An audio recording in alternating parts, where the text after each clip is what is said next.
Oh, you know what? Sorry. I do need to wish, Coach Hop and them, big win last night in soccer over number 5 Clemson. So a great way to start the year. And wish all those teams good luck. And hopefully that's a sign of Auburn having a great year everywhere.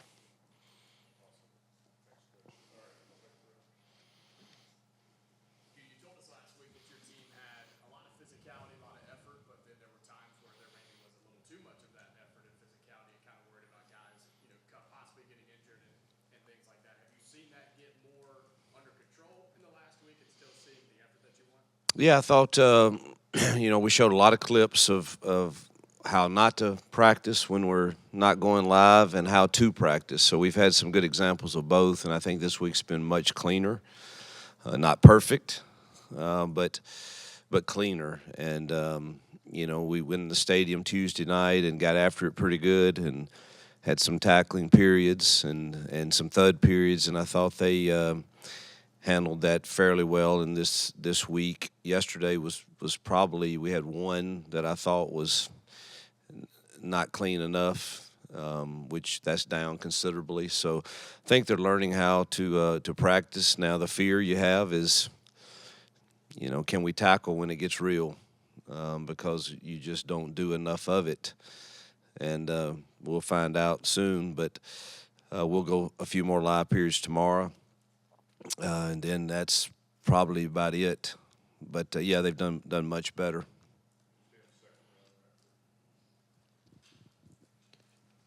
Have you seen Peyton kind of continue to develop? I know he had in the scrimmage it was kind of a slower start for the offense. Looked like he picked it up there towards the end. Have you seen him in his response this week? Really good. Offense had its best day yesterday. It was complete. I mean, it was, we obviously we bring them back during camp, watch all the film, and then have another install meeting and then a walkthrough at night. And yesterday on we always get together and do a positive reel, the good, the bad, the ugly. And man, there were very few ugly things or bad things on the practice film yesterday. And he's adjusting the protections really well this week. The receivers are steadily coming on. Perry, Malcolm, Bryce, Cam, and obviously I thought Sam Jackson had his best practice yesterday, and Robert and Camden Brown really had a good day. So I think the more they work together, the more he understands my expectations on when to kill a play and get out of one that's not good. The more he can do that for us, the better off we are. I can help with until 15 seconds. But things change sometimes, and I think everybody's trying to maneuver around that. Do we hold it until 15 seconds so that the defense can't, and then you put it all on Peyton, or do we try to start with 30 seconds talking to him and knowing that they still could change with 15? So it's we're all dealing with that, but it's been a really impressive week for his understanding and been accurate in throwing. Coach, what really excites you about this year's group going from year one to year two, just to really show the college football world? Yeah, I got a text last night from a good friend just saying, hey, how's it going? I'm checking on you. I know these 2 weeks are tough on you physically and mentally as you get older, and it's a tough 2 weeks. You don't sleep much, and I'm be excited to get into Monday. But I told him, I said, man, I really like this team. I like the attitude. I like they seem to be operating for the most part. I don't think you ever get 100% buy-in on everything, but for the most part, it seems that they're operating out of hunger and humility and not some entitlement and pulling for each other. And, even though they're competing to play for playing time, and I really like this team. I don't know that means wins or losses, but I really am enjoying coaching this team and the staff.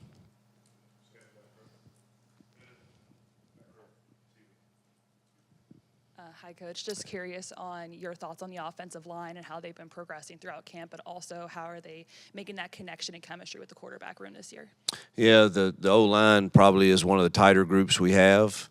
I do think we have a ways to go there, and that's probably been my biggest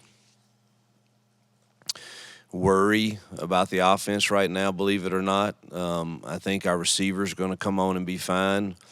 O-line wise, just getting them to gel and get on the same page. Really happy with most of them up there, but there's a couple spots we've got to bring it. We've got to come better. And now I will say it's somewhat hard to tell when you're always studying, really what the play produced. But we're still making too many. We're not all on the same page, and Connor Liu is very, very sharp, and he's making the right calls, but somehow it's not translating all the time to every position there, and so we've still got work to do there. I am optimistic that Tyler Johnson's now healthy, and I think he's got a chance to be really, really talented. And I tell you, Chambers has been a very, very good late pickup to help us also, and we're debating with D Wade where's best for him to play. So we're still in the process of figuring that out, but we do need to improve there.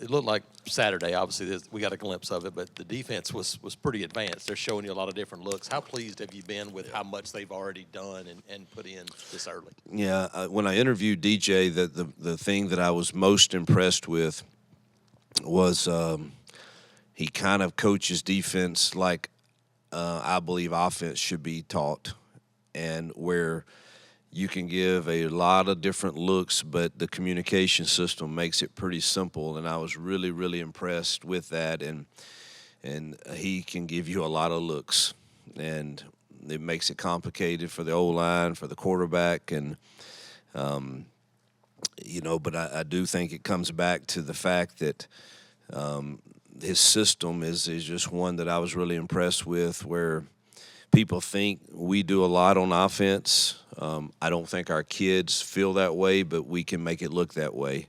And I think he's kind of got that same knack for calling defenses, and you've got to change up the looks, and he does it really well. How has Towns produced for you guys this preseason? I know maybe that's a role he wasn't necessarily expecting to have back in the spring. The first week it was fairly inconsistent, which kind of shocked me a little after the spring game. But this week he's been really solid. We did red zone closeout yesterday or the day before, and he had some critical kicks there to extend it and made everyone. So been much better, and it's not always him. Let's be clear. I mean, there's a lot of things that can go wrong with the snap, the hold, the timing of that. And we've had to improve that protection some and the operation, and it's been much better this week. Coach, in the past, you've talked about in these scrimmages when one side dominates, you're not really left with a good feeling either way as a coach. How in the scrimmage Saturday, we saw a balance of plays made by both sides. How have you been feeling about plays made on both sides of the ball? Is it looking Yeah, I left that scrimmage feeling bad about the offense until you watch the film and you say, if we were going live here, it's probably 2nd and 4 and not 2nd and 9. And felt better after watching the film than I did leaving that place. I didn't think we had a solid start on 3rd down. I thought we hurt ourselves some. Now, we're going to have some growing pains with the young receivers who, they've got to understand coverage, and this is a route adjustment that we have to have, and we did that a few times wrong, and that should come with time. But I did feel better after watching the film than I did leaving there. Then Tuesday night, the offense kind of had its way. I mean, now some of it, truthfully, was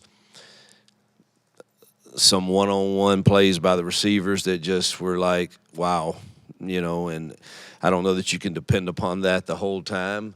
But man, give those guys a chance to make a play, and for some reason in that live portion of the scrimmage, I mean, they like made every one of them, and not just them, tight ends too. B. Frazier made a one-handed catch over the middle that was pretty spectacular. Camden Brown, and then we ended practice with Cam Coleman making it was pretty spectacular, the catch he made in the corner of the end zone and one-handed, and so left there feeling really good that offense scored a bunch, but then you watch the film on that and you're like, I don't know if that's going to happen every single time, that we play. And so it's weird, but it kind of felt, even though the scoreboard would have reflected a lot more points, I kind of didn't feel as good about that as I did the one Saturday where we didn't score a bunch. So I don't know. It's hard to really tell, but there's definitely been some back and forth, which is good. Coach, obviously we've been talking about Cam Coleman nonstop, but maybe who are some other younger, under the radar guys that have impressed you this camp that we're just not talking about enough right now? I would start with probably DeMarcus Riddick. I think he's going to be outstanding. He's gotten bigger and can run, and I would start right there. I would go with Crawford at corner is going to be really good. He's just, again, we're talking about freshmen, and I'm leaving out the receivers, but most of them are being talked about. We're high on Malcolm and Perry and Bryce. I think all of those guys, we hit on all four of those receivers. Probably in the D-line, Malik Blockton is going to play as a freshman. He's got something to him. And Amaris Williams, I don't know if you're talking about him enough, but he's really, really talented. And so I hate to leave people out, but let's see, O-line, DeAndre Carter. We definitely hit on him. He's got to change his body a little bit, but, boy, his feet are good for a big guy. When he pulls, he brings a punch with him, and he's going to be a really talented one also. So I think that's a good place to start with those. Hugh, kind of an in-between week after this week for you guys before game week gets rolling once classes start. I guess what are you looking for when it's not technically camp? What will you guys be working on in practice?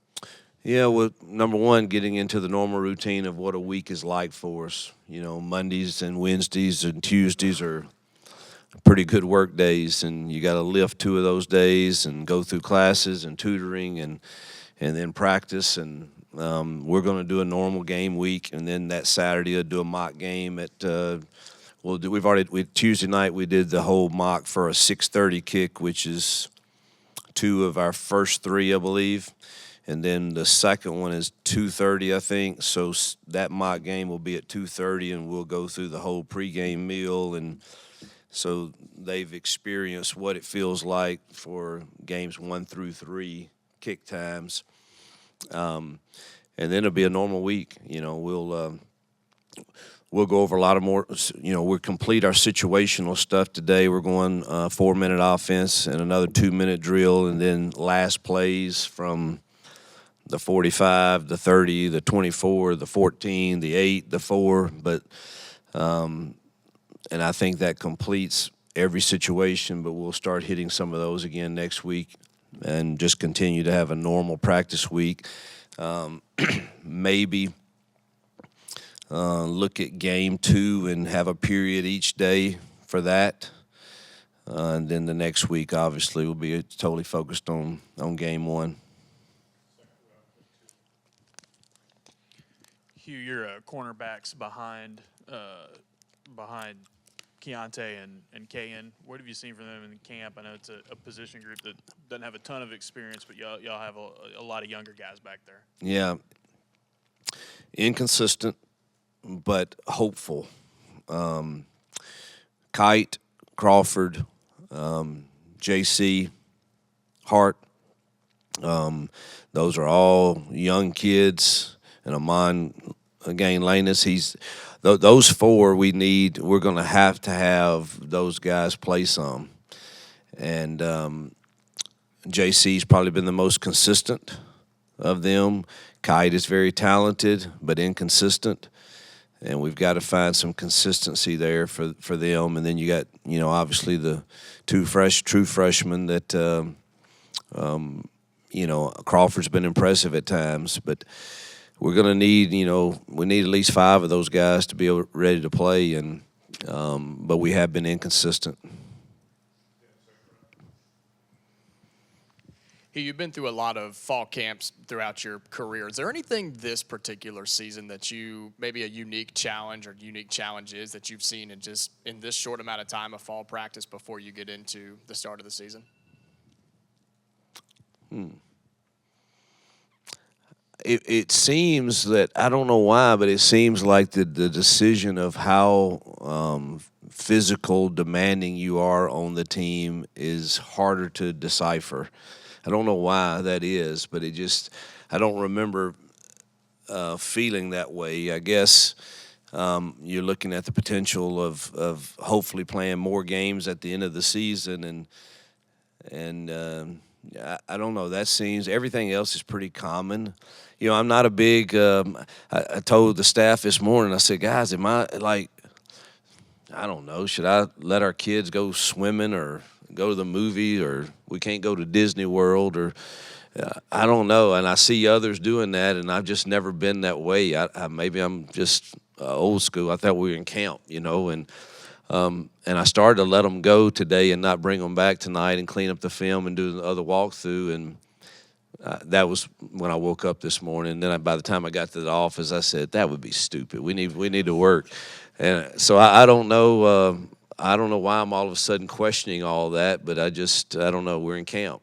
I will let them go tomorrow after the scrimmage. I won't make them come back, and that way they can rest all Saturday afternoon and Sunday before we get into a normal week with classes. But I don't. That's all I can really think of that's been unique. I mean, I think each team presents its own challenges typically, but like I said, I'm really pleased with what I sense in the team room right now and the way they're competing with each other, but yet it's in a good way.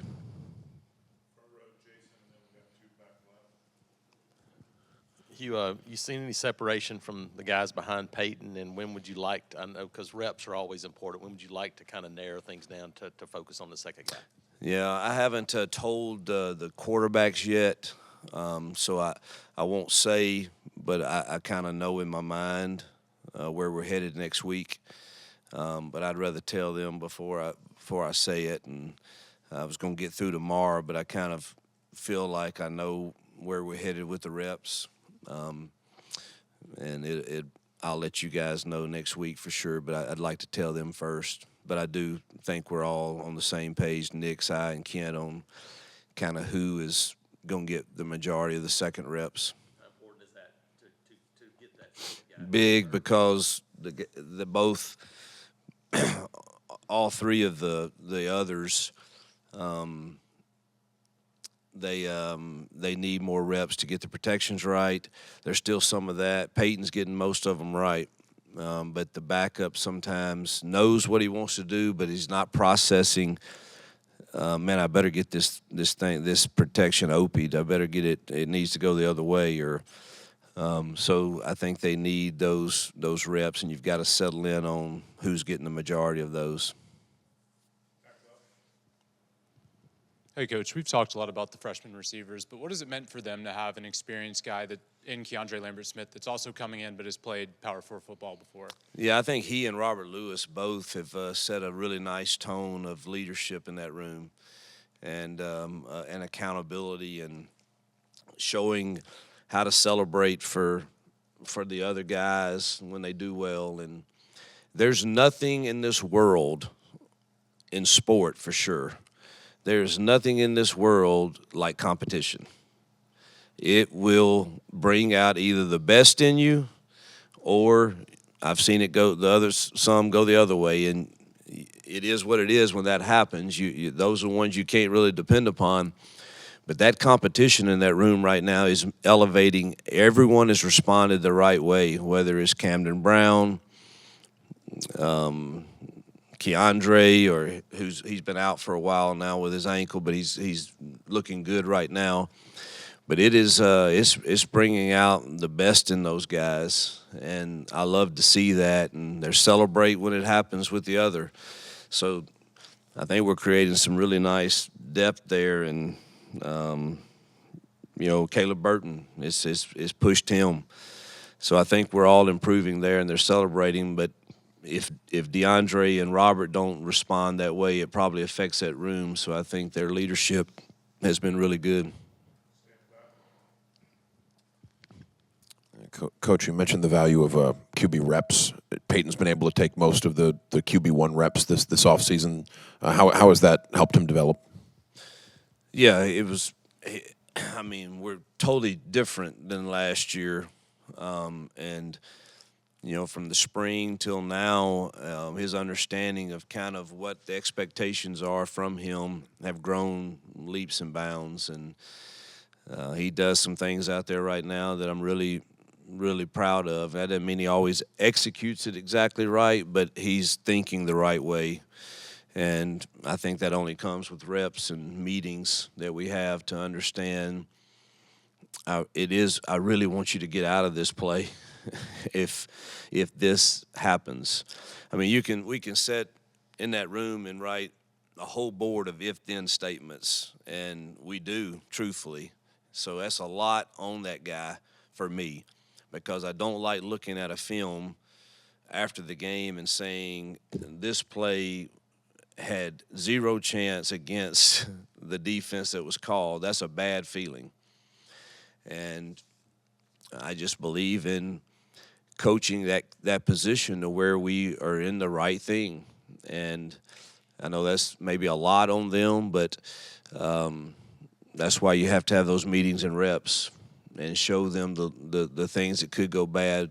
We won't get it all right, but you sure want to look at the film and say, man, we had 90% of our plays. Again, you may not win the one-on-one block or the one-on-one route, or because they're pretty good on the other side of the ball too, everybody we play, but schematically and structurally, we gave us the best chance. So that's the expectation from him, and Kent and I have got to do a great job of making sure we teach it the correct way for him.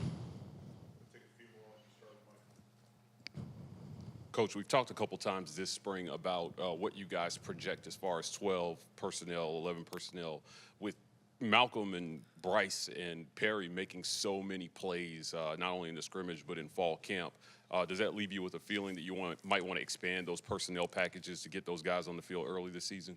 Yeah, we've got some 10 personnel ready. I think and 20. Don't forget that, because I like our tailbacks. And so I mean, I think 12, 11. 20 and 10 will be where you see us evolve to. Obviously, other things in short yardage and goal line, but in the open field, I feel really good about those 4 personnel groups. I mean, I have no problem having Damari and Jarquez and Cobb on the field at the same time with Perry, Cam, and Dre or Malcolm or whoever it ends up being, but. So I think you'll, and Rivaldo, we played him too much last year, truthfully, and your routes get sloppy and they get slower the more we're asking, and so that 10 and 20 definitely give him a breather. So as long as those receivers keep coming on, I see us being more multiple in personnel.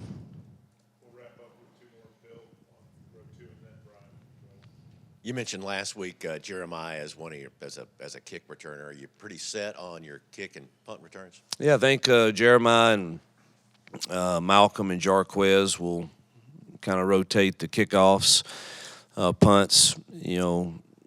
Malcolm, Bryce, Perry, and obviously Keontae. So I think that's where we're headed. And let's see. Will Upton is a guy that feel very confident if we have to have a punt caught where we have the ball, and I feel very comfortable with him doing that also. When you have a freshman offensive lineman like DeAndre Carter and you've got depth on the offensive line, how do you sort of balance wanting to get him experience and play him, and also offensive linemen often redshirt? How do you balance that? It would be a week-to-week decision. He's got some work to do to come on. Obviously, he's just a freshman, and his body's got to change. And so I hope he's not one that we have to depend upon this year. But he's one that if you had to, the more he plays, the better he's going to get. So we'll just have to play that by ear. Braden Joyner and Tate are solid. And, so you would hope you can get through the year maybe and not use him more than 4 games, but wouldn't be afraid to put him in there.